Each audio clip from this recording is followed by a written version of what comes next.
தேவனுடைய திருநாமம் மகிமைப்படுவதாக. கர்த்தருடைய சமூகத்திலிருந்து கர்த்தரை ஆராதித்துக் கொண்டிருக்கிறதான அன்புக்குரியவர்களே, பரலோகத்தின் தேவன் நமக்கு இந்த புதிய ஆண்டுல தந்திருக்கிறதான வாக்கு தத்தம், இதோ நான் புதிய காரியத்தை செய்கிறேன். அல்லேலூயா.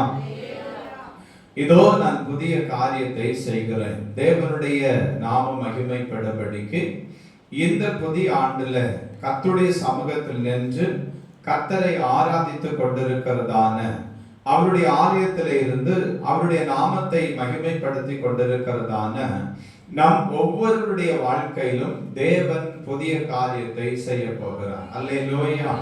நம்முடைய பிள்ளைகள் எந்த தேசத்திலே இருந்தாலும் சரி, நாம் எந்த சூழ்நிலையில இருந்தாலும் சரி, நம்முடைய குடும்பம் எந்த சூழ்நிலையில இருந்தாலும் சரி, அந்த சூழ்நிலைகளை எல்லாவற்றையும் ஆண்டவர் மாற்றி நம்முடைய வாழ்க்கையில ஒரு புதிய காரியத்தை இந்த புதிய ஆண்டுல சேனைகளின் தேவனாகிய கர்த்தர் நமக்கு செய்ய போகிறார். அல்லேலூயா, அல்லேலூயா. ஆண்டவர் மகிமைப்படுவாராக. இன்னைக்கு ஒரு சம்பவத்தை அவன் சூத்து நாம் முதலாவது பகுதியாக நாம் சிந்தித்து தொடர்ந்து கர்த்தருடைய வார்த்தைக்கு நேராக கடந்து போகிறோம். வாசிக்கலாம். சங்கீதங்களின் புஸ்தகம் 34வது சங்கீதம் அதனுடைய 7வது வசனத்தை நாம் வாசிக்க கேட்போம். சங்கீதங்களின் புஸ்தகம் 34வது சங்கீதம் 7வது வசனம். கர்த்தருடைய தூதன் அவருக்கு பயந்தவர்களை சூழ பாளையம் இறங்கி அவர்களை விடுவிக்கிறார். அல்லேலூயா.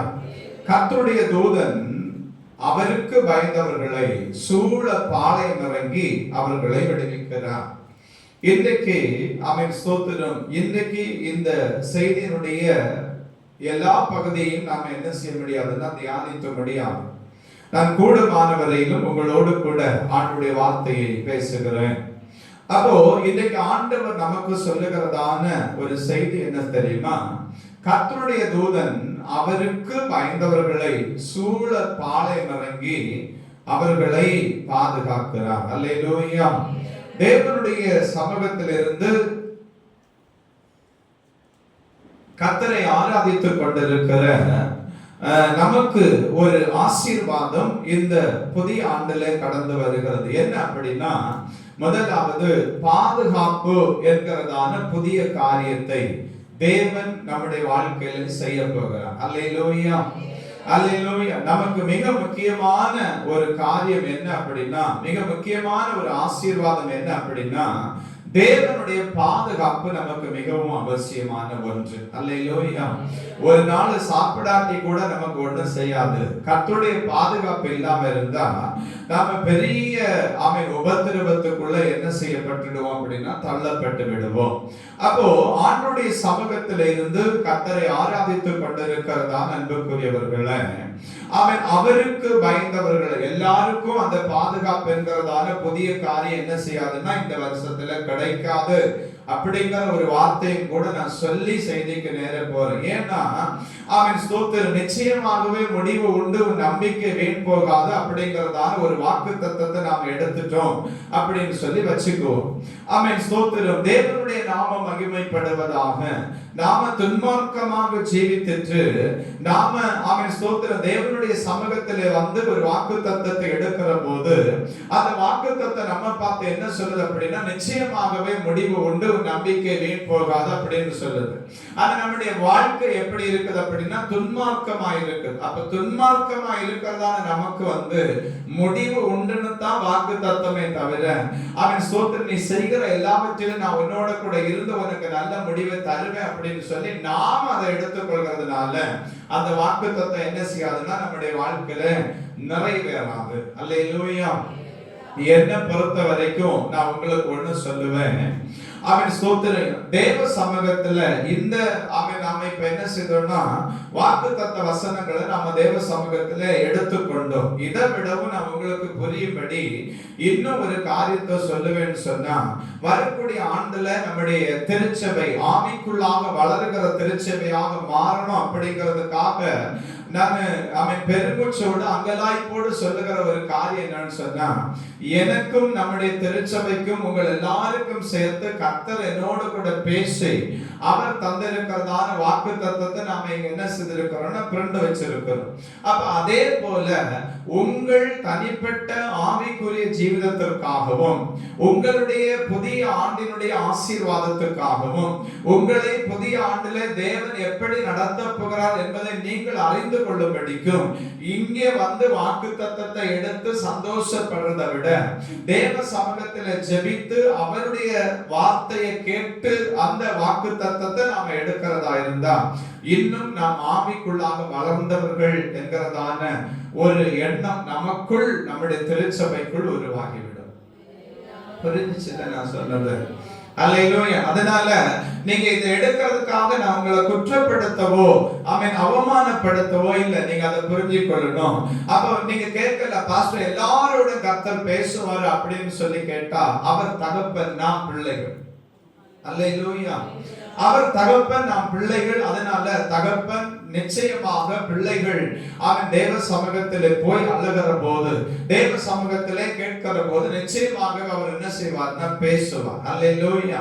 நிச்சயமாகவே பேசுவார், நிச்சயமாகவே பேசுவார். அதனால இந்த வாக்கு தத்துவம் உங்களுக்கு இருக்கட்டும். இதை நீங்க எடுத்தீங்க, இதன்படியே ஜெபிங்க, இதன்படியே கர்த்தர் உங்களை ஆசீர்வாதமாய் மாற்றட்டும். ஆனாலும் நான் உங்களுக்கு புத்தியாய் சொல்லுகிறேன், இந்த நாட்களில் நீங்கள் தேவ சமூகத்திலே தனித்திருந்து ஆண்டவரே என்னோடு கூட நீர் பேசும் அப்படின்னு சொல்லி நீங்க கேட்கணும். நேற்றைக்கு இரவு அனு எங்க வீட்டுக்கு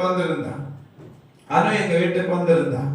அப்போ அவன் ஸ்தோத்திரம் ஜெபிக்க சொன்னான் என்கிட்ட. நான் ஜெபம் பண்ணிட்டு என்ன வாக்கு தத்தம் உனக்கு தந்து இருக்குது அப்படின்னு சொல்லி கேட்டேன். அதான் நீங்க இப்ப சொன்னீங்களா அப்படின்னு,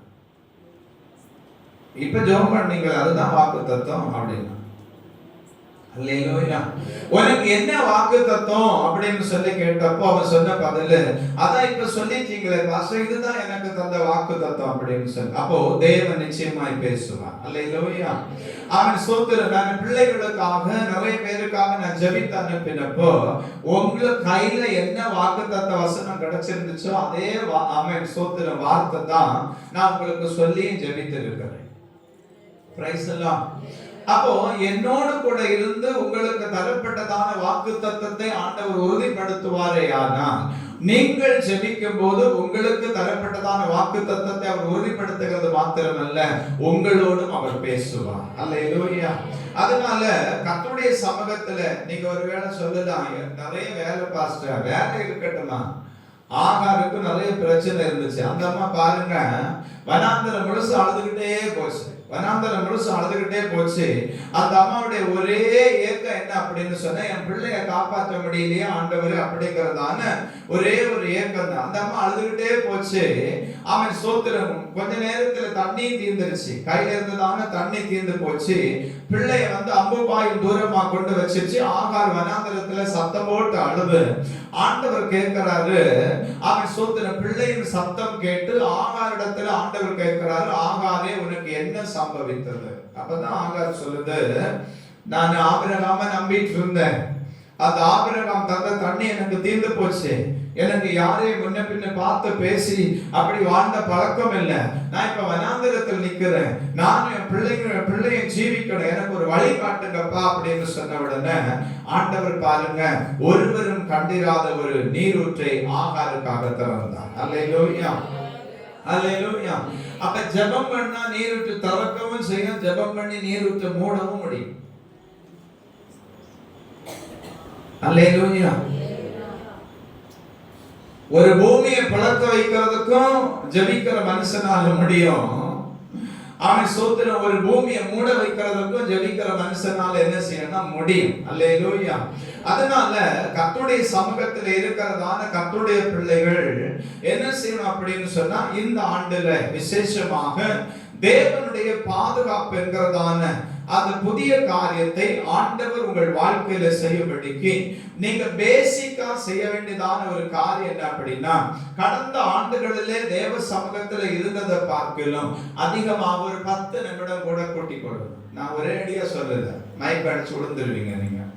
ஆமா, ஒரு 10 நிமிடம் கூட என்ன செய்யணும்னா கூட்டிக் கொள்ளணும். இப்ப அரை மணி நேரம் தான் நீங்க ஜெபிக்கிறீங்க அப்படின்னா ஒரு 10 நிமிஷம் கூட என்ன செய்யுங்க, கூட்டுங்க. கொஞ்சம் கொஞ்சமா என்ன செய்யுங்க, கூட்டிக் கொள்ளுங்க. அது நமக்கு ஆசீர்வாதத்தை கொண்டு வரும். அல்லேலூயா. வாசிக்கலாமா? ஆமென். தேவநாமம் மகிமைப்படட்டும். 2 ராஜாக்களின் புஸ்தகம் திருப்பிக் கொள்ளுவோம். 2 ராஜாக்களின் புஸ்தகம் 6வது அதிகாரம் 15 17 வசனங்கள் வரையிலும் வாசிக்க கேட்போம். தேவனுடைய மனுஷனின் வேலைக்காரன் அதிகாலமே எழுந்து வெளியே புறப்படுகையில் இதோ ராணுவமும் குதிரைகளும் ரதங்களும் பட்டணத்தை சுற்றி இருக்க கண்டான். அப்பொழுது வேலைக்காரன் அவனை நோக்கி, ஐயோ என் ஆண்டவனே, என்ன செய்வோம் என்றான். அதற்கு அவன், பயப்படாதே, அவர்களோடு இருக்கிறவர்களை பார்க்கிலும் நம்மோடு இருக்கிறவர்கள் அதிகம் என்றான். அல்லேலூயா. எல்லாரும் எடுத்துட்டீங்களா? தேவனுடைய நாமம் மகிமைப்படட்டும். 2 ராஜாக்களின் புஸ்தகம் 6வது அதிகாரம் 473வது பக்கம். தேவன் மகிமைப்படுவாராக. அவன் ஸ்தோத்திரிங்க. கேயாசி அப்படிங்கிறதான ஒரு வேலைக்காரன் நம்ம வாசிக்கிறோம். கேயாசி அப்படிங்கிறதான ஒரு வேலைக்காரன். இந்த கேயாசி என்கிறதான வேலைக்காரன் எந்த ஊழியக்காரரோட இருந்தாரு? எலிஷாவோடு கூட இருந்தார். எலியாவுக்கு பிறகு தேவனுடைய ஊழியத்தை செய்து கொண்டிருக்கிறதான எலிஷாவோடு கூட இந்த கேயாசி என்கிறதான தேவ மனுஷன் உடன் ஊழியக்காரன் ஊழியம் செய்து கொண்டிருக்கிற ஒரு காரணம். சமாரியா என்ன செய்யப்படுது அப்படின்னா முற்றுகை போடப்படுகிறது. அப்ப சமாரியாவில் இருக்கிறதான தேவனுடைய ஜனத்தையோ ராஜாவையோ சீரிய ராஜாவினால என்ன செய்ய முடியலன்னா அரெஸ்ட் பண்ண முடியல. ஏன் அப்படின்னு சொன்னா, ஒவ்வொரு விஷயம் இந்த சமாரியாவில் இருக்கிறதான ராஜாவும் ஜனங்களும் தப்பித்துக் கொள்ளும்படிக்கு ஆலோசனை கொடுக்கிறது யார் அப்படின்னு சொன்னா, இந்த தேவ மனுஷன் ஆகிய எலிசா. அப்போ அவன் ஸ்தோத்திர இந்த எலிசா ஆலோசனை கொடுக்கிறப்போ ராஜா என்ன செய்வார்னு சொன்னா, தன்னையும் தன்னுடைய ஜனத்தையும் தனக்குண்டான எல்லாவற்றையும் பாதுகாத்துக் கொள்ளுவார். இதனால சீரிய ராஜாவினுடைய அரண்மனைக்குள்ள ஒரே போராட்டமா போச்சு. சீரிய ராஜா கோபத்தோட ஒரு கேள்வி கேட்பார். அங்க இருந்துட்டு யாரோ ஒருத்தன் இங்க இருந்துட்டு சமாரியாவில் இருக்கிறதான இஸ்ரவேலின் ஜனத்துக்கு உளவாளியா இருக்கிறான், அவனை மாத்திரம் நம்ம கண்டுபிடிச்சிடணும் அப்படின்னு சொல்லுவான். அப்பதான் அங்க இருக்கிற ஒரு அதிபதி சொல்லுவாரு, ராஜாவே நீர் பள்ளியறையில பேசுகிற வார்த்தையும் சொல்லிக் கொடுக்கும்படிக்கு சமாரியாவிலே ஒரு தீர்க்கதரிசி இருக்கிறார். இப்ப யார பிடிச்சா போற அப்படின்னா தீர்க்கதரிசியை பிடிச்சா போற. அல்லேலூயா. பிசாசுடைய ஆலோசனை எல்லாம் எப்படி அப்படின்னா, ஜபிக்கிறவனை பிடிச்சிட்டா மற்ற எல்லாரும் என்ன செய்யலாம்னா ஈஸியா பிடிச்சிரு. ஜபிக்கிறவனை பிடிச்சிட்டா மற்ற எல்லாரும் என்ன செய்யலாம் அப்படின்னா ஈஸியா பிடிச்சிடலாம். அதுதான் பிசாசுடைய சோத்திர யோசனை. அப்போ பிசாசு யோசனை பண்ணி கொடுத்த உடனே சீரிய ராஜா என்ன செய்யறான்னு சொன்னா, ஒரு சேனைய குதிரையோடு ரதத்தோடு ராணுவத்தோடு கூடி இருக்கிறதான ஒரு சேனைய தோத்தான்ல கொண்டு என்ன செய்தாச்சுன்னா சுத்தி விட்டாச்சு. தோத்தானிலே சுத்தி விட்டாச்சு. எதுக்கு அப்படின்னா, இங்க இருக்கிறதான தீர்க்கதரிசியை பிடிக்கணும். யாரை பிடிக்கணும்? எலிஷாவை பிடிக்கணும். எலிஷாவை பிடிக்கணும் அப்படின்னு சொல்லி ராத்திரி கொண்டு ஒரு பெரிய சேனை என்ன செய்திருக்குதுன்னா, தோத்தானில இருக்கிறதான தீர்க்கதரிசியுடைய கூடாரத்தை அல்லேலூயா தீர்க்கதரிசியுடைய கூடாரத்தை என்ன செய்யுதுன்னா அப்படியே சுற்றி வருது. அப்போ கேயாசி என்ன செய்யறாருன்னா, காலையில எழுப்பி வெளியே போய் பார்க்கிறாரு. மலை முழுவதும் ராணுவமும் சேனை நிக்குது. உடனே கேயாசிக்கு பயமா போச்சு. அல்லேலூயா. கேயாசிக்கு பயமா போச்சு. கேயாசி பயந்து போய் தீர்க்கதரிசி இடத்துல சொல்றாரு, ஐயோ ஆண்டவரே, நாம் என்ன செய்வோம்? சீரிய ராஜா சேனையோடு வந்திருக்கிறான், நம்மை கைது பண்ணும்படிக்கு வந்திருக்கிறான், நம்ம அரெஸ்ட் பண்ணும்படிக்கு, நம்ம அடிமைப்படுத்தும்படிக்கு, நம்மை உபத்திரவப்படுத்தும்படிக்கு வந்திருக்கிறான். நாம என்ன செய்வோம் அப்படின்னு சொன்ன உடனே அவன் சோத்திர தேவ மனுஷன் சொல்றாரு, அவர்களோடு இருக்கிறதை பார்க்கிலும் நம்மோடு இருக்கிறவர்கள் அதிகம். அல்லேலூயா. அவர்களோடு இருக்கிறவர்களை பார்க்கிலும் நம்மோடு இருக்கிறவர்கள் அதிகம் அப்படின்னா. மாத்திரமல்ல, இதை கேயாசி அறிந்து கொள்ளணும் அப்படிங்கிறதுக்காக அவன் ஸ்தோத்திரம் ஆண்டவருடைய சமூகத்துல என்ன செய்வார் அப்படின்னு சொன்னா அதிர்ஷ்டத்துக்காக ஜெபிக்கிறார். வேதம் சொல்லுது, தேறினவன் எவனும் குருவை போல இருக்கிறான்னு சொல்லி. ஆனா குருவை போல இந்த தேறினவன் என்ன செய்யலன்னா இல்ல. அல்லேலூயா. தேறினவன் எவனும் தன் குருவை போல இருக்கிறான். இந்த குருவுக்கு சீசனா இருக்கிறவனுக்கு என்ன செய்ய வேண்டி இருக்குதுன்னா, இப்ப பிரத்யேகிச்சு ஒரு ஜெபத்தை ஏறெடுக்க வேண்டி இருக்கு. என்னவா, ஆண்டவரே இவன் பார்க்கும்படி இவனுடைய கண்களை திறந்தருளும். அப்ப இவன் இதுவரைக்கும் எதைதான் பார்த்துட்டு இருக்கிறான் அப்படின்னா, ஆவிக்குரிய கோலத்தை அல்ல பார்த்துட்டு இருந்தது. இவன் பூமிக்குரிய கோலத்தை தான் என்ன செய்துட்டு இருந்தான்னா பார்த்து கொண்டிருந்தான். பூமிக்குரியதை பார்த்து கொண்டிருக்கிறவனுக்கு ஆவிக்குரியது தென்படா. இதுதான் தீர்க்க தரிசனம்.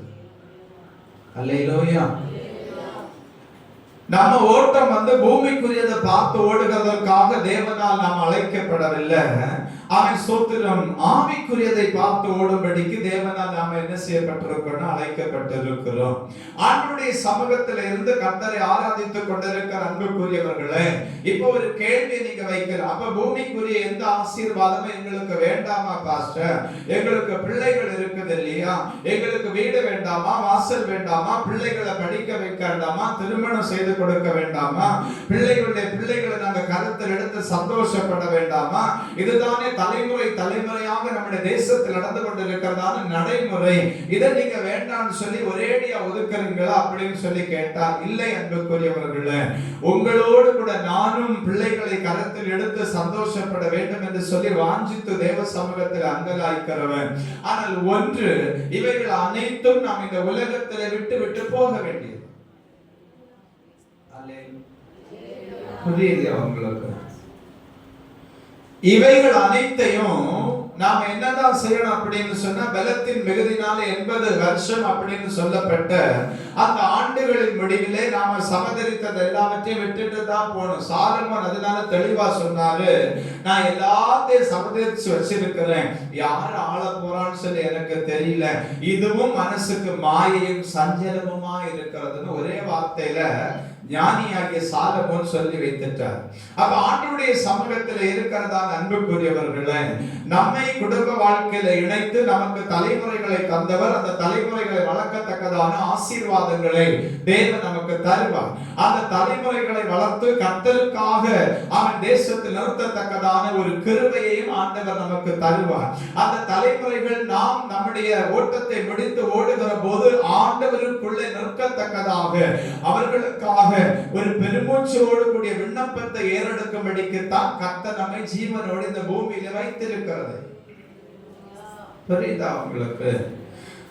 இப்ப இன்னொரு கேள்வி கூட வரலாம். அப்போ ஜீவனோடு ஆண்டவர் வைத்திருக்கிறதை இனி உள்ள காலங்களில் நம்முடைய தலைமுறைகள் கர்த்தருக்குள்ள நிற்கத்தானே அப்படின்னு சொல்றீங்களே, அப்ப இந்த உலகத்தின் ஆசீர்வாதங்களுக்காக நாங்க ஜெபிக்க வேண்டாமா? நான் சொல்றேன், வரக்கூடிய ஆண்டுகளில் உங்கள் தலைமுறைகள் கர்த்தருக்குள்ள நிற்கும்படிக்கு நீங்க ஜெபித்தாலே இந்த நாடுகளிலும் இனி இதற்கு பிறகு வருகிறதான நாட்களிலும் உண்டானதான சகல தேவைகளை கர்த்தர் பலத்திலிருந்து கொடுத்துடுவார். சாலமோன் தேவ சமூகத்திலே போய் ஞானத்தை கேட்டான். அவனுக்கு கேளாத ஐஸ்வர்யத்தையும் கனத்தையும் ஆண்டவர் கொடுத்தார். அல்லேலூயா. ஐஸ்வர்யத்தை தேடி நம்ம என்ன செய்யக்கூடாதுன்னா போகவே கூடாது. அப்படிப்பட்டவங்க பெந்தகோஸ்தே வாழ்க்கை வாழக்கூடாது. இப்போ இன்னொரு வார்த்தை கூட உங்களுக்கு வரும். அப்ப ஐஸ்வர்யம் வேண்டாம், ஐஸ்வர்யம் வேணும். அதுதான் முதல்ல சொல்லிட்டேன். நாம கர்த்தரோட இருந்தா நமக்கு உரிய ஐஸ்வர்யம் நம்ம வீட்டுக்கு தானா வரும், தானா வரும். சிலர் பாருங்க, சிலருக்கு இப்படி ஒரு சுபாவம் உண்டு, எல்லாரும் என்ன விஷ் பண்ணணும் அப்படின்னு சொல்லி. நான் என்ன சொல்றேன் தெரியுமா, கனம் அப்படிங்கிறது தானா வரணும். நாம போய் கேட்டு வாங்கினது பேரு பிச்சை. ஆமென். கனம் அப்படிங்கிறது தானா வரணும். தானா வந்தா தான் அதுக்கு மரியாதை. நாம போய் எல்லாரும் என்ன விஷ் பண்ணுங்க அப்படின்னு சொன்னா அது மரியாதை இல்லை, அது மரியாதை இல்லை. அதனால ஆண்டவருக்கு மகிமை உண்டாகட்டும். அப்போ நம்முடைய ஆவிக்குரிய ஜீவிதம் மேன்மைப்பட நாம் கிறிஸ்துவுக்குள் பிரகாசமான ஒரு சுடராய் மாற மாற நமக்கு உரியது நம்ம வீட்டுக்கு என்ன செய்யும், வரும். சத்தமா சொல்லுங்க. என்ன கஷ்டப்படுறியா? நான் என்ன திட்டவா செய்றேன்? அல்லேலூயா. தேவனுடைய நாமம் மகிமைப்படட்டும். பாருங்க, இப்ப கேயாசினுடைய கண்ணை என்ன செய்திருச்சுன்னா திறந்தாச்சு. அன்னைக்கு தான் நான் நினைக்கிறேன் முதல்ல அத தேவனுடைய பாதுகாப்பே இந்த மனுஷன் பார்த்திருப்பாங்க. எத்தனை வருஷம் அசிஸ்டண்டா இருந்தா அப்படிங்கறது முக்கியம் இல்ல, எப்படி இருந்தா அப்படிங்கறதா முக்கியம். Praise the Lord. ஹalleluya. எத்தனை வருஷம் நாம இந்த பூமியில வாழ்ந்து கொண்டிருந்தோம் அப்படிங்கிறது இல்ல, இந்த பூமியில வாழ்ந்ததான நாட்கள்ல நாம எத்தனை பேரை கரம் பிடித்து தேவ நாமத்தின் மகிமைக்காக தூக்கி விட்டோம் அப்படிங்கிறது தான் முக்கியம். நம்மளால யாரும் என்ன செய்திடக்கூடாது, தாழ்த்தப்பட்டு போயிடக்கூடாது. நம்மளால யாரும் தாழ்த்தப்பட்டு போயிடக்கூடாது. நம்மளை தாழ்த்தணும் நினைக்கிறவங்கள ஆட்டோமேட்டிக்கா ஆண்டவர் தாழ்த்திடுவார். ஆட்டோமேட்டிக்கா ஆண்டவர் தாழ்த்திடுவார். அதை குறிச்சு நீங்க பாரவண்ணம் பட வேண்டாம். அதை குறிச்சு நம்ம பாரவண்ணம் பட வேண்டாம். ஏன்னா விதைச்சவன் விதைக்கான மகசூல கட்டாயம் அனுபவிச்சு தான் ஆகணும். எவனா இருந்தாலும் தப்ப முடியாது. அல்லேலூயா. விதைச்சவன் கட்டாயம் அதற்குரியதை அனுபவிச்சு தான் ஆகணும். அவன் அனுமதிக்காம இருந்தா அவனுடைய சந்ததி கட்டாயம் அதை என்ன செய்யணும், அனுபவிக்கும். 3ஆம் 4ஆம் தலைமுறை மட்டும் வாதிக்கிற கர்த்தர் நம்முடைய கர்த்தர். 3ஆம் தலைமுறை மட்டும் 4ஆம் தலைமுறை மட்டும் பார்த்து பாருங்க, ஆண்டுகளை கணக்கெடுத்து பாருங்க, எவ்வளவு பெரிய தேவனை நாம் ஆராதித்துக் கொண்டிருக்கிறோம். சிலர் சொல்லியிருந்தாங்க, இந்த சின்ன பையல என்ன செய்த யாரு கேட்க போறா அப்படின்னு சொல்லி. மனுஷ பார்வையில நாம் எல்லாரும் சின்ன பையன் தான். ஆனா நமக்காக தோத்தானில் இறங்கி வந்திருக்கிற ஒரு தெய்வம் உண்டு. நமக்காக அக்னிமயமான ரதத்தோடும் ராணுவத்தோடும் சேனையோடும் அவன் ஸ்தோத்திரம் இறங்கி வந்திருக்கிறதான ஒரு தெய்வம் உண்டு. அவருடைய கரத்துல தூதர்கள் உண்டு. அவர் ஒரே ஒரு தூதனை அனுப்பின போது 185,000 பேரை சங்கரிக்க முடிந்ததான 12க்கும் அதிகமான அவன் தூதர்களை ஆண்டவர் அனுப்பினால் தேசம் தாங்குவாங்க, தேசம் தாங்குமா சொல்லியிருக்காங்க. இந்த சின்ன பையன் யார் என்ன செய்ய போற அப்படின்னு சொல்லி. அதனால தேவ சமூகத்தில் இருக்கிறதான அன்புக்குரியவர்களை நீங்க என்ன செய்யாதுங்கன்னா சந்தேகப்படாதுங்க. பக்கத்து வீட்டுக்காரங்க எல்லாம் எங்களை ஏழமா பேசிட்டு அதுக்கு தானே அவங்களை வச்சிருக்காரு ஆண்டவர். அவன் நிந்திச்சாதாங்க, சீமையை நிந்திச்சாதான் தாவீதுக்கு ஆசீர்வாதமே. நான் ஏற்கனவே சொல்லி இருக்கிறேன். சீமையை சொல்றான், பேலியாளின் மகனே, இரத்த பிரியனே அப்படின்னு சொல்லி கேவலமா பேசுறான். தாவீதுக்கு கூட இருக்கிறவங்க எல்லாம் பலசாலிகளாக்கும். ஒருத்தன் கேட்கிறான், அந்த செத்த நாய் ஒரே அடி அடிச்சு கொள்ளட்ட வசனம் அப்படியே இருக்குது. தாவீது சொன்னார், வேண்டாம், அவன் தூசிக்கட்டு, இதன் நிமித்தமாக கர்த்தரை ஆசீர்வதிப்பார் அப்படின்னு சொல்லி. அல்லேலூயா, அல்லேலூயா. அதனால தேவ சமூகத்துல இருக்கிற அன்புக்குரியவர்களே, ஐயோ ஒரு குடம் தண்ணி தானே கேட்டேன், ஒருபடி ஆகாரம் தானே கேட்டேன், என்னை இவ்வளவா தூசித்துட்டாங்களே, இவ்வளவா கேவலப்படுத்திட்டாங்களே, சஞ்சலப்படாதுங்க. கேவலப்படுத்துகிறவங்க இருந்தா தான் உங்களுக்கு எனக்கு ஆசீர்வாதம். நீங்க கேவலப்படுத்துகிறவங்க இருந்தா தான் நீங்க தேவ சமூகத்துல போய் கண்ணீரே விடுவீங்க பாருங்க. இல்லாட்டி உங்க கண்ணுல கண்ணீர் வரும்னு நினைக்குது. எப்படிப்பட்ட கண்ணு தெரியுமா? ஆமா, நல்ல பவர் உள்ளதா? இப்ப 35 தாண்டதுக்கு முன்ன ஏன் பிறந்த 3 மாசத்துல எல்லாம் நெல்ஸுக்கு மாறி இருந்தது. ஆண்டவருக்கு மகிமை உண்டாகட்டும். அதனால தேவ சமூகத்துல இருக்கிறதா அன்புக்குரியவர்களை கவலைப்படாதுங்க. ஐயோ பாஸ்டர், ஐயோ அம்மா காரியே, ஐயோ அப்பா காரியே, ஒன்னும் பிரச்சனை இல்லை, ஒன்னும் பிரச்சனை இல்லை. ஆண்டவர்கிட்ட நீங்க ஒரு வார்த்தை சொல்லணும், கர்த்தர் கேட்டீர், கேட்ட வார்த்தையின்படியே பதிலளிப்பீர். இவ்வளவு நான் சொல்லுவோம். கர்த்தர் கேட்டீர், கேட்ட வார்த்தையின்படியே பதிலளிப்பீர். அல்லாட்டி சொல்லுங்க, கர்த்தர் கேட்டா அப்படின்னு சொல்லுங்க. நம்ம இதுக்கு மாறி பேச போனோம். அல்லேலூயா. நமக்காக யுத்தம் பண்ணுகிற ஒரு தேவன் உண்டு. பாருங்க, சாது சுந்தர் சிங் என்கிறதான தேவ மனுஷன், நான் அடிக்கடி அந்த மனுஷனை உச்சரிக்கிறது உண்டு. அவர் திபெத் எல்லையில ஊழியம் செய்து கொண்டிருந்தது போது அந்த தேவ மனுஷன் கையில ஏதாச்சும் இருக்குன்னு நினைக்கிறாங்க. பொண்ணோ வெளி ஏதாச்சும் இருக்குமா? ஒண்ணு இருக்காங்க. அவர்கிட்ட இருந்ததெல்லாம் ஒரு வேத புத்தகம் மாத்திரம் தான். அப்ப தேவனுடைய நாமத்தின் மகிமைக்காக ஊழியம் செய்து கொண்டு ஒரு நாள் பிரயாணப்படுறார். ஒரு பகல் பொழுதுல அவருடைய பிரயாணம் ஒரு வனாந்தரத்துக்கு நேராக என்ன செஞ்சுச்சுன்னா தொடங்கிருச்சு. அவன் ஸ்தோத்திரம். அந்த வனாந்தரத்தில் அவர் என்ன நினைச்சிட்டு பிரயாணம் பண்றார் அப்படின்னா, இந்த வனாந்தரத்தினுடைய பாதைகள் வழிபாதைகளா இருக்கிறபடினால இங்கும் ஜனங்கள் இருப்பார்கள், அவர்கள் ஆண்டவரால் சந்திக்கப்படும்படிக்கு நான் அவர்களுடைய அவன் ஸ்தோத்திரம் வீடுகளுக்கு கடந்து கடந்து போக வேண்டும் என்கிறதான ஒரு எதிர்பார்ப்போடு இந்த தேவ மனுஷன் வந்து என்ன செய்யறாருன்னா ஊழியத்தின் பாதையில பிரயாணம் பண்றார். அப்ப ஊழியத்தின் பாதையில பிரயாணம் பண்ணி வனாந்தரத்துக்குள்ள போனப்போ வீடுகள் ஒண்ணு இல்ல, ராத்திரி ஆயிடுச்சு. ஒரு இடத்துல அந்த மனுஷன் வந்து அந்த தேவ மனுஷன் வந்து அப்படியே உட்கார்ந்து அந்த இடத்துல தங்கி இளைப்பாரி காலையில போகலாம் அப்படிங்கறதான முடிவுக்கு வந்துட்டார். இப்ப இவரை தெரியாம ஒரு 4-5 பேர் சேர்ந்ததான ஒரு கூட்டம் என்ன செய்யுதுன்னா வனாந்தரத்துல இவரை பின்தொடர்ந்து வந்துகிட்டே இருக்குதாம். அப்போ இவர் ராத்திரி முழுசும் அந்த வனாந்தரத்துல இருந்து தேவனுடைய நாமத்தின் மகிமைக்காக ஸ்தோத்திரம் பண்ணி ஜெபித்து கொண்டே இருந்தார். அந்த தேவ மனுஷனுக்குள்ள இருந்ததான அந்த ஜெபாவின் அபிஷேகத்தை கர்த்தர் அடியானுக்குள்ளும் அருளி செய்வாராக. அல்லேலூயா. நான் ஜெபிக்கிறேன் இல்லைன்னு சொல்லல, ஆனாலும் நான் எப்பவுமே ஆண்டவர்கிட்ட சொல்லுவேன், எனக்கு இது ஒண்ணு நிறைவா இல்லப்பா அப்படின்னு சொல்லுவேன். அப்போ பாருங்க, ராத்திரி இந்த மனுஷன் தேவ சமூகத்தில இருந்து ஜெபித்த போது அவன் ஸ்தோத்திர வானளாவிய உயரத்துக்கு என்ன செய்திருக்கிறாங்க அப்படின்னா அந்த தேவ மனுஷனை சுத்தி நீளமான பட்டயங்களோடு தூதர்கள் இறங்கி நின்று இருக்காங்க. இந்த ஆளுங்க எல்லாம் என்ன நினைச்சிட்டு இருக்காங்க அப்படின்னா இவர் ஜெபத்தை முடிச்சிட்டு இவர் படுத்து தூங்குவாரு, இவருக்கு பேக் எல்லாம் என்ன செய்யறதுன்னா எடுத்துட்டு போயிடும். அவங்க திருடன்மார் 5 பேர் எப்படிப்பட்டவங்கன்னா திருடன்மார். அவர்கிட்ட ஏதாவது இருக்கும், அந்த பேக திருடிட்டு போயிடலாம்னு சொல்லிட்டு அவங்க தூரமா இருந்து மறைந்திருந்து கவனிச்சு கொண்டே இருக்கிறாங்க. இவர் வந்து ஆவிக்குள்ள நிரம்பி ஒரே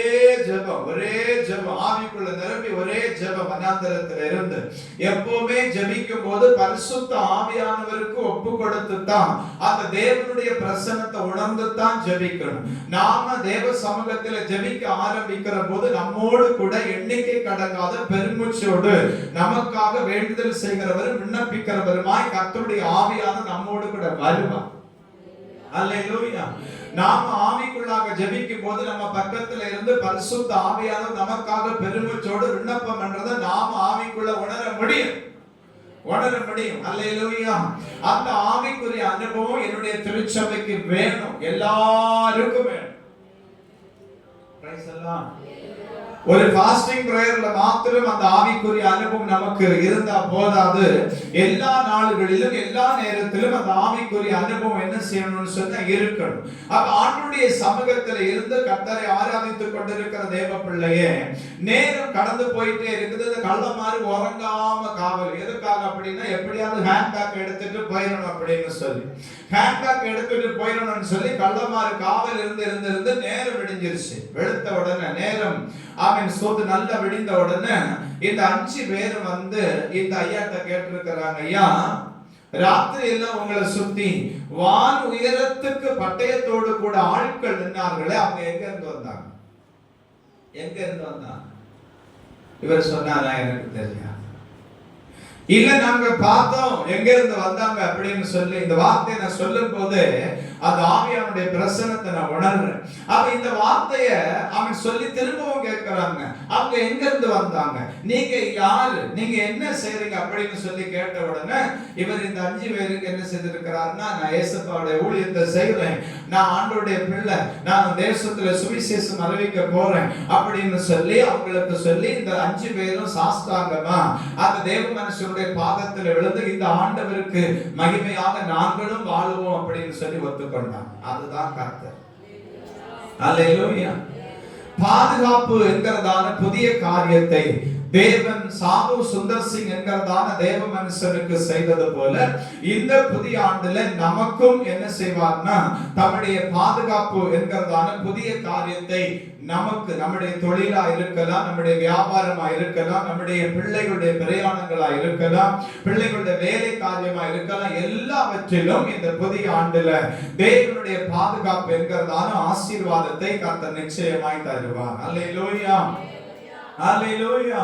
நீங்க ஒன்றை குறித்து கவலைப்பட வேண்டாம், ஒன்றை குறித்து கவலைப்பட வேண்டாம். அதையும் மீறி ஒருவேளை நமக்கிட்ட இருந்து யாரோ ஒருத்தர் வந்து நமக்கிட்ட இருந்து ஏதாவது ஒண்ணு எடுத்துட்டு போறாங்கன்னா நீங்க மனநிறைவோட சொல்லுங்க, இது கர்த்தருடைய அனுமதி இல்லாம எடுக்கப்படுங்க. அதுக்கு வேண்டி வீடெல்லாம் திறந்து போட்டுட்டு எங்க போங்கன்னு நான் சொல்லல. நல்லா இருந்தா என்ன இருக்கு, 4 பிஞ்சு போன தலைவணியும் ஒரு மத்திய கட்டல, இதுக்கு மேல அங்க என்ன இருக்கு? வெளியில இருந்து பாக்குறதுக்கு தான் பெயிண்ட் அடிச்சு எல்லாம் ஜேஆர் மகால் போல. மகாலுக்கு உள்ள திறந்து பார்த்தா ஆளுகள் உட்கார்ந்து சாப்பிடுறதுக்கு 4 டேபிள் 4 பெஞ்ச். அங்க வேற என்னதுமா இருக்கும்? ஒரு அண்டாவுங்க. இதுதான் நம்ம வீடு. அல்லேலூயா. அதனால் நம்முடைய ஆண்டவர் பெரியவர்.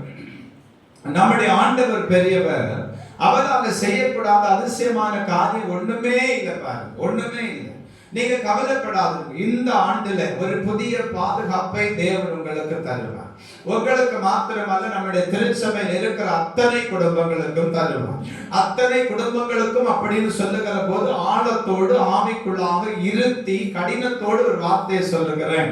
அத்தனை குடும்பங்களும் கர்த்தருக்குள் இருந்தால், கர்த்தருக்குள் இருந்தால், கர்த்தரோடு இருந்தால், கர்த்தரோடு நடந்தால், கர்த்தரோடு பேசினார், கர்த்தரோடு கூட பழகுகிற அந்த அனுபவம் இருந்தால், அந்த பாதுகாப்பு என்கிறதான தீர்க்க தரிசன வசனம் நம்முடைய வாழ்க்கையில கிரியை செய்யும். அல்லேலூயா, அல்லேலூயா. நான் ஆலயத்துக்கு போனேன் அப்படிங்கிறது முக்கியம் இல்ல. அவன் ஆலயத்திலே போய் என்ன செய்தாய் அப்படிங்கிறது முக்கியம் இல்ல. ஆலயத்திலே போன போது அங்கே தரிசனித்துக் கொண்டிருக்கிற அல்லது அங்கே வியாபரித்துக் கொண்டிருக்கிறதான ஆண்டவருடைய பேச்சை கேட்டாயா அப்படிங்கிறதா முக்கியம். நம்ம பிள்ளைகளை கேட்டு பாருங்க. இப்ப பிள்ளை சொல்லுவாங்க, நான் நைட்டு சில நேரம் போன் பண்ணும்போது கேட்பேன், மக்களை சர்ச்சுக்கு போனியா?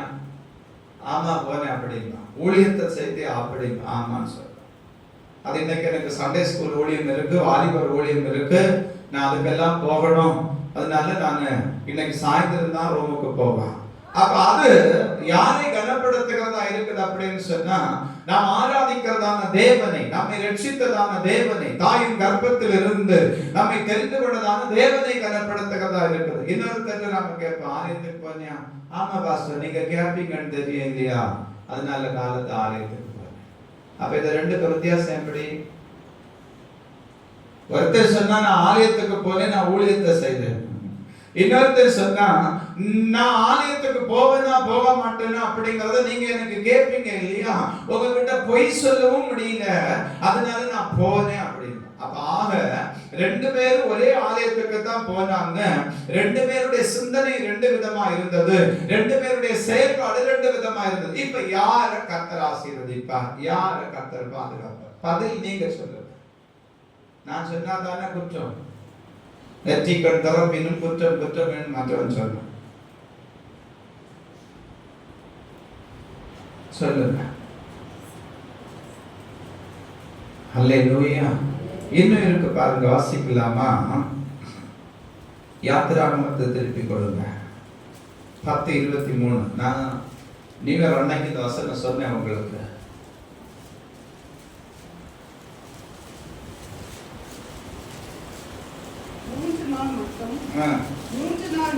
மூன்று நாள் மட்டும் ஒருவரை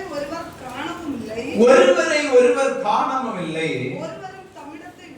ஒருவரும் தம்மிடத்தை விட்டு எழுந்திருக்கவும் இல்லை. இஸ்ரவேல் புத்திரர்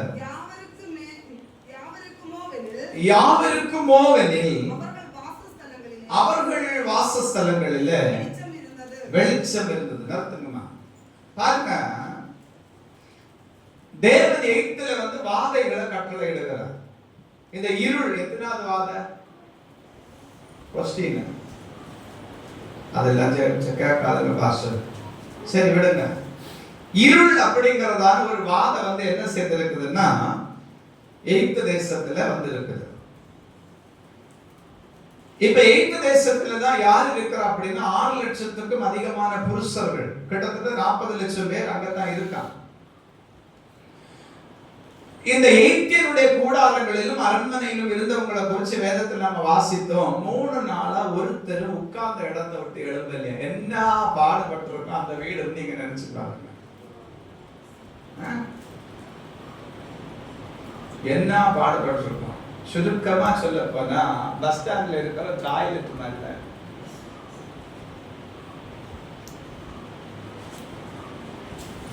நீட்டா இருக்கும் நினைக்கிறியா? 3 நாளா இருந்த இடத்துல இருந்து யாருமே என்ன செய்யல, எழும்பல. சொந்த வீடு தானே, தலைமுறை தலைமுறை அந்த வீட்டுக்குள்ள தானே அவங்க எல்லாம் வாழ்ந்துட்டு இருந்தாங்க. ஒரு தீப்பெட்டி எடுக்குமா தடை போக தெரியல. அப்ப எவ்வளவு தூரம் பெரிய இருள ஆண்டவர் 18க்கு வைத்திருக்கிறார். அதே நேரத்தில் பாருங்க யாக்கோபுடைய பிள்ளைகள் அது 8ல இருந்ததான இஸ்ரவேல் ஜனங்களுடைய கூடாரத்துல நல்ல வெளிச்சம். நம்ம ஆள் இங்க இருந்து கை தட்டி பாடி இருப்பான், ஆனந்தமாய் நாமே ஆர்ப்பரிப்போமே அப்படின்னு. அல்லேலூயா பாடிக்கிட்டு அடுத்த செகண்டே சொல்லி இருப்பான், உங்களை கும்பிட்டதுக்கு அப்படித்தானே சொன்ன. அங்க செங்கடல்ல வந்து நின்றுச்சு. ஆவிக்குரியவர்கள் உபத்திரவத்தை அனுபவிக்கணும். உபத்திரவம் என்கிறதான ஒரு அவன் ஸ்தோத்திரம் பாடு பெந்தகோஸ்தேக்காரனுக்கு வேணும். அப்போ உபத்திரவத்தை குறித்து பேசாத பாஸ்டர், பின்ன என்னத்தை குறித்து பேசணுமா? பரலோகத்துக்கு போகணுமா இல்லையா? அது என்ன பாஸ்டர் 2026 ஆச்சு, நீங்க சொல்ற இயேசு வந்திருக்காரா?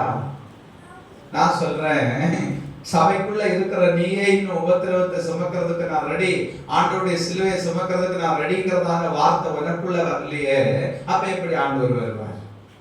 அப்ப உனக்குள்ளே அந்த பரிபூர்ணமான ரட்சிப்பு இல்லையே, அப்ப எப்படி ஆண்டவர் வருவார்? யாருக்கும் உபத்திரவம் தரக்கூடாது. நாங்க எப்படி இருக்கணும் தெரியுமா? அப்படியே சிற்பி வரைந்ததான சிற்பத்தை போல, செதுக்கப்பட்டதான சிற்ப சிலையை போல நம்மள எப்படி பழங்கு போல அழகா இருக்கணும். அழகாயிரு, சந்தோஷம்தான். கர்த்தருக்காக சிலுவை சும, கர்த்தருக்காக பாடுகளை சும. அல்லாம பாடுபட்டோருக்கு பலனளிப்பாரு, பாடுபட்டவர் தாமே. பாடாத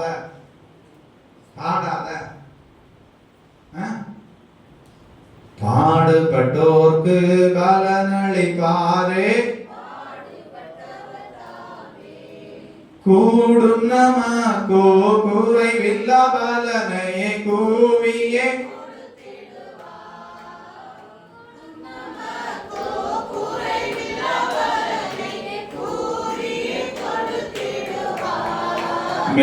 மேகமீதில் இயேசுராஜன்,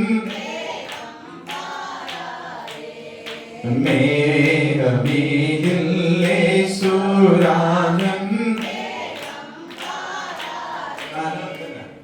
இப்ப பாருங்க இந்த பாட்டு எப்படி தொடங்குது? மேகம் மீதில் இயேசுராஜன் வேகம் மாறார். சரணம் எப்படி தொடங்குது? பாடுபட்டோருக்கு பலனளிப்பாரே, பாடுபட்டவர்.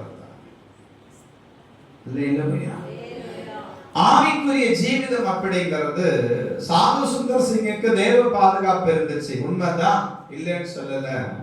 அவருடைய ஊழியம் முழுசும் திபெத்துல மலையில இருந்துச்சு. மலையில காடுகளுக்குள்ள முட்காடுகளுக்குள்ள இருந்துச்சு. இது நாம நம்முடைய சபை வழியை தாங்கி கொண்டிருக்கிறோமே பாஸ்டர் சுப்பிரமணி, அந்த மனுஷன் ஒரு தீப்பெட்டி வாங்குறதுக்கு 2 கிலோமீட்டர் வரணும். ஒரு தீப்பெட்டி வாங்குறதுக்கு 2 கிலோமீட்டர் வரணும். அவர் சாப்பிட்ட பாத்திரத்தை கழுவுறதுக்கு 500ல இருந்து 600 மீட்டர் தூரம் குட்டையில நாறு குட்டை இருக்குது இல்லையா? அந்த நாறு குட்டையில அந்த பாத்திரங்களை எடுத்து வச்சு தலையில சுமந்து கீழே கொண்டு வந்து கழுவணும். மேல தண்ணி இல்ல, தெருவிளக்கு இல்ல, பாடசாலை இல்ல, எந்த ஒரு வசதியும் இல்ல, குடிநீர் வசதி இல்ல, மலையில ஒண்ணுமே இல்ல. நமக்கு இங்க எல்லாம் இருக்குது. நாம சொல்றோம் கஷ்டம் வந்த உடனேயா ஆண்டவரே உங்களுக்கு கண் இல்லையா, உங்களுக்கு காது கேட்கலையா, நான் இவ்வளவா சத்தம் போட்டுட்டு இருக்கிறேனே உங்களுக்கு கண் இல்லையா, காது இல்லையா, அது இல்லையா, இது இல்லையா? ஆண்டவர் சொல்லுவாரு எல்லாம் எனக்கு இருக்கு, உனக்கு தான் ஒண்ணு இல்லை அப்படின்னா. கர்த்தரை முறுமுறுக்காதுங்க. எவ்வளவு நல்ல தேவன் தெரியுமா அவரு? அந்த அன்பை ருசிச்சு பார்த்தாலும் தெரியும். பிள்ளைகளுக்கு ஐஸ்கிரீம்னா நல்லா பிடிக்கும், எனக்கு ஆண்டவர்னா நல்லா பிடிக்கும்.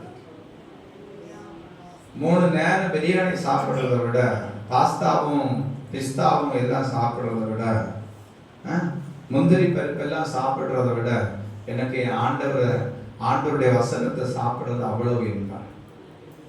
அல்லேலூயா. கர்த்தரின் மேய்ப்பராய் இருக்கிறார், நான் தாழ்ச்சி அடைகிறேன். அல்லேலூயா. அப்ப தேவனுடைய சமூகத்தில இருந்து கர்த்தரை ஆராதிக்கிற அன்புக்குரியவர்களை பாருங்க. இங்க இஸ்ரவேலுக்கு மாத்திரம் ஒரு பிரத்யட்சமான பாதுகாப்பு.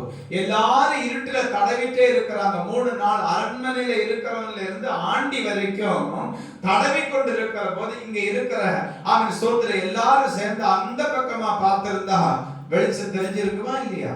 இருளுக்குள்ள இருந்து நம்ம வெளிச்சத்தை பார்த்தா தெரியுமா இல்லையா? ஆனா அவன் வீடு மாத்திரம் எப்படி இருக்குதுன்னு சொன்னா இருளா இருக்குது, வெளியே போக முடியல. அப்ப எப்பேற்பட்ட இருள்னு பாருங்க, வெளியே போக முடியல. ஆனா அவன் இஸ்ரவேல் என்கிறதான தம்முடைய ஜனத்துக்கு ஆண்டவர் பிரத்யட்சமான பாதுகாப்பு கொடுக்கிறாரு, வெளிச்சம் என்கிறதான புதிய காரியம். அல்லேலூயா, அல்லேலூயா. இது கடைசி காலங்க.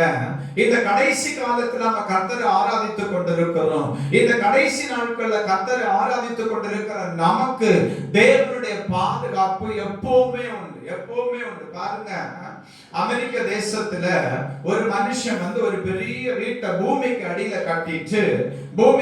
கட்டிட்டு ஒரு போதகரை அழைச்சு, என்னுடைய வீடு பிரதிஷ்டைக்காக நீங்க வரணும், வந்து ஜெபிக்கணும் அப்படின்னு சொன்னாராம். எத்தனையோ மில்லியன் டாலரை போட்டு அந்த வீட்டை கட்டியாச்சு.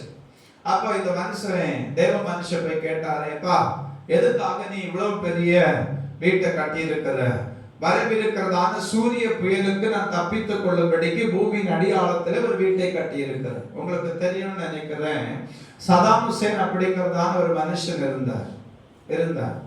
அப்ப அவருடைய விமானம் என்ன செய்யணும், அண்டர் கிரவுண்ட்ல அவர் வாழ்ந்து கொண்டிருக்கிறதான வீட்டுக்குள்ள வரைக்கும் போறதுக்கான வசதிகள் செய்யப்பட்டிருந்துச்சு. அதெல்லாம் அமெரிக்க தேசம் என்ன செஞ்சுச்சுன்னா பாம் போட்டு சுக்கு நீரா உடைச்சு போட்டு.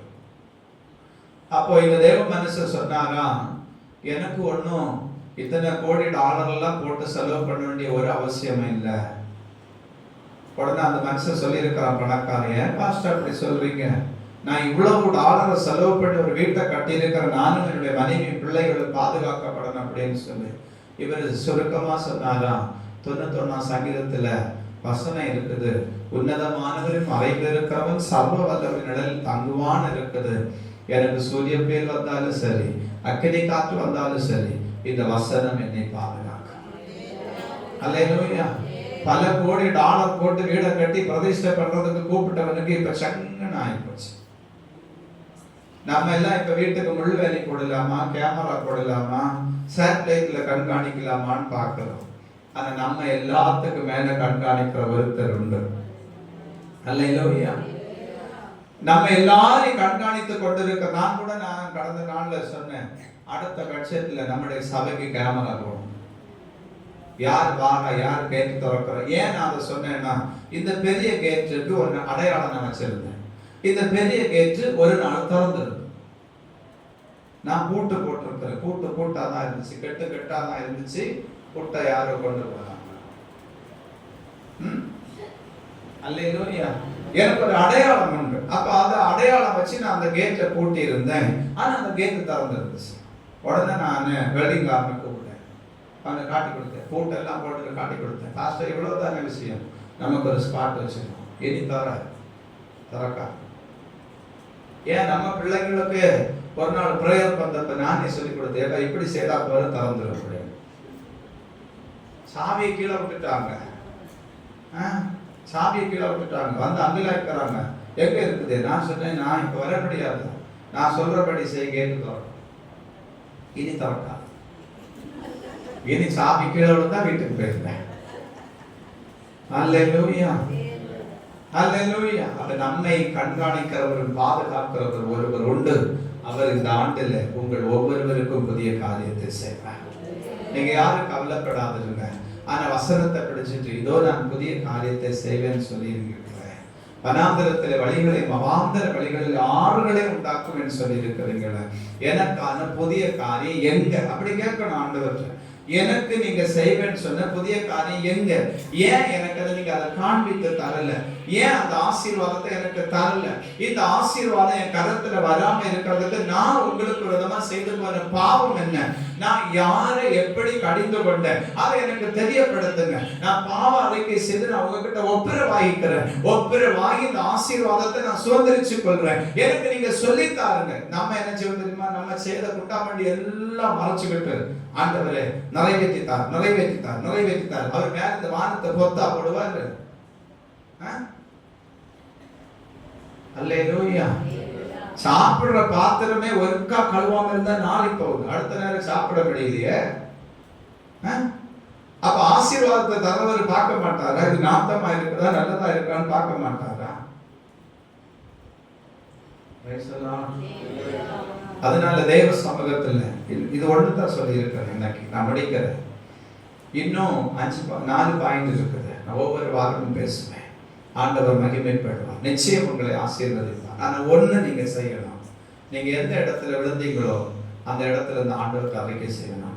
நீ இந்த நிலைமையில விழுந்தா என்பது உனக்கு மட்டும்தான் தெரியும், உனக்கு அடுத்தது கர்த்தருக்கு தெரியும். அதனால மனம் திரும்பும், இல்லாத பட்சத்துல உன் விளக்கு தந்தை உன்னை விட்டு எடுத்து போடுவேன். நீ ஆதியிலே கொண்டிருந்ததான அன்பை விட்டா இந்த உன் பேர்ல எனக்கு ஒரு குறை உண்டு. அப்ப ஆதியில என்ன அன்பு இருந்துச்சு, இப்ப நீங்க எப்படி இருக்கீங்க? உங்க வீட்டுல குடும்ப ஜெபம் நடக்குதா? அதிகாலையில் எழுப்பி ஜெபிக்கிறீங்களா? கை தட்டி பாடுறீங்களா? உங்க வீட்டுல அந்த அனுபவம் இருக்குதா? உங்க வீட்டுக்குள்ள கர்த்தர் ஆசீர்வதிக்கல, கர்த்தர் பாதுகாப்பு. எப்படி பாதுகாப்பாரு? முள்ளுவேலியை போட்டாலும் கரண்ட் கொடுக்காம இருந்தா முள்ளுவேலினால பிரயோஜனம் இல்லை. அப்படிதான் முள்ளுவேலி போடல, ஒன்றும் பிரச்சனை இல்லை. அந்த கரண்ட் கொடுக்கறதான முள்ளுவேலியை கட் பண்ணி எடுத்துட்டு போயிருதான் நம்ம ஆளு. சுருங்க சொல்லுங்க, ரயில்வே தண்டவாளத்துக்கு மேல போகிறதான காப்பர் கம்பியே வெட்டி வித்துட்டாங்க இந்த வட இந்தியக்காரங்க கொரோனா காலத்துல. அதனால ரயில்வே நிர்வாகம் என்ன செஞ்சு அப்படின்னு சொன்னா, டெய்லி ஒவ்வொரு ட்ராக் வழியாகும் ஆளே இல்லாம ஒரு ட்ரெயின் என்ன செஞ்சுன்னா ஓட்டிக்கிட்டு இருந்துச்சு. அப்ப நம்மளை விட்டு வைப்பாங்களா? அதனாலதான் சொல்றேன், தேவன் உங்களை பாதுகாக்கணும்னா நீங்க தேவ சமூகத்துல விட வேண்டியதை விட்டுட்டு வாருங்க, விட வேண்டியதை விட்டுட்டு வாருங்க. அப்பதான் கர்த்தர் பாதுகாக்க முடியும். நீங்க மறைச்சுள்ள வாழ முடியாது, மறைச்சுள்ள வாழ முடியாது. ஸ்கேன் ரிப்போர்ட்டை பார்த்து தான் டாக்டர்ஸ் மருத்துவம் செய்வாங்க. ஆனா உங்க முகப்பாவனையை வச்சு கர்த்தர் உங்களுக்கு சீட் எழுதிடுவாரு. நம்ம மீனுக்கு செவலை பிடிச்சு பார்த்தோம்னு சொல்றது அழுகி இருக்குதுன்னா அப்ப அதுவும் ஆண்டவருக்கு தெரியாமவா இருக்கும். நல்ல மனம் திரும்புங்க, தேவன் உங்களை ஆசீர்வதிப்பார். நிச்சயம் ஒரு புதிய காரியத்தை கர்த்தர் இந்த நாட்கள் உங்களுக்கு செய்வார்.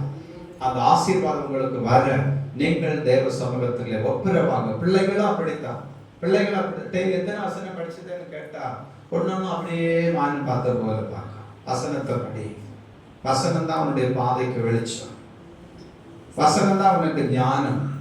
வசன அறிவுக்குள்ள கடந்து வா. 12 படிச்சாலும் சரி, 13 படிச்சாலும் சரி, வசனத்துக்கு முக்கியத்துவம் கூட. வசனத்தை மனப்பாடமா படி. இந்த வருஷம் நான் இன்னைக்கு சொல்லி விடுறேன், 52 வாரம் பிரசங்கம் பண்றதான திறவுகோல் வசனத்தை 52 வசனத்தையும் காணாம சொல்ற பிள்ளைகளுக்கு நான் நல்ல ஒரு பிரைஸ் வாங்கி தரேன். 1000 ரூபாய்க்குள்ள. கண்களை மூடலாம். கர்த்தருடைய தூதன் அவருக்கு பயந்தவர்களை பாலை வழங்கி பாதுகாக்கிறார்.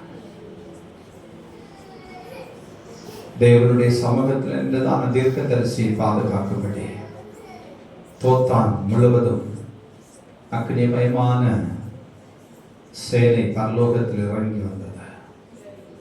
வனாந்தரத்தில் இருந்ததான சாது சுந்தர் சிங் என்கிறதான தேவ மனுஷரை பாதுகாக்கும்படி ஆண்டவருடைய தூதர்கள் சுடரொளி பட்டயத்தோடு கூட இறங்கி வந்தார்கள். இந்த புதிய ஆண்டுல பாதுகாப்பு என்கிறதான புதிய காரியத்தை உங்களுக்கு செய்வேன் என்று சொல்லி நமக்கு வாக்கு தந்திருக்கிறதான தெய்வம் நம்முடைய மத்தியில் இருக்கிறபடி நாம் அப்படியே கரங்களை தட்டி கர்த்தரை மகிமைப்படுத்தலாம். அப்படியே கரங்களை தட்டி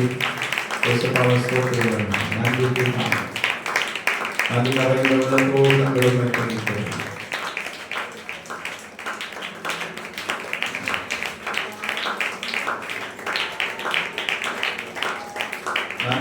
உள்ளத்தோடு நாங்கள் ஸ்தோத்திரிக்கிறோம். ஹல்லேலூயா. நானி நிறைந்த உள்ளத்தோடு நாங்கள் ஸ்தோத்திரிக்கிறோம். பரிசுத்த ஆவியானவருடைய கிருபை நிறைந்த கரம் இயேசுவின் நாமத்தினால் நம்முடைய மத்தியில் வெளிப்படட்டும்.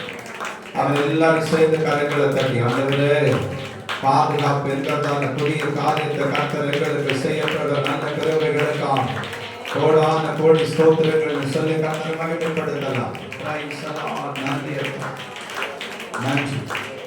உங்களுடைய திருக்கரத்தில் எங்களை தாழ்த்துகிறோம். கர்த்தரும் இரட்சகருமாய் இருக்கிற தெய்வம் தம்முடைய நாமத்தை மகிமைப்படுத்தும். தேவனுடைய அன்பின் கரங்களில் எங்களை அர்ப்பணிக்கிறோம். துதி கன மகிமை எல்லாம் உமக்கே செலுத்துகிறோம். இயேசு மீட்பர் மூலம் ஜெபிக்கிறோம். ஜெபம் கேளும் ஜீவனுள்ள நல்ல பரலோக பிதாவே, ஆமென். என் ஆத்துமாவே கர்த்தரை ஸ்தோத்திரி, என் முழு உள்ளமே அவருடைய பரிசுத்த நாமத்தை ஸ்தோத்திரி. என் ஆத்துமாவே கர்த்தரை ஸ்தோத்திரி, கர்த்தர் செய்த சகல உபகாரங்களை மறவாதே. ஆமென்.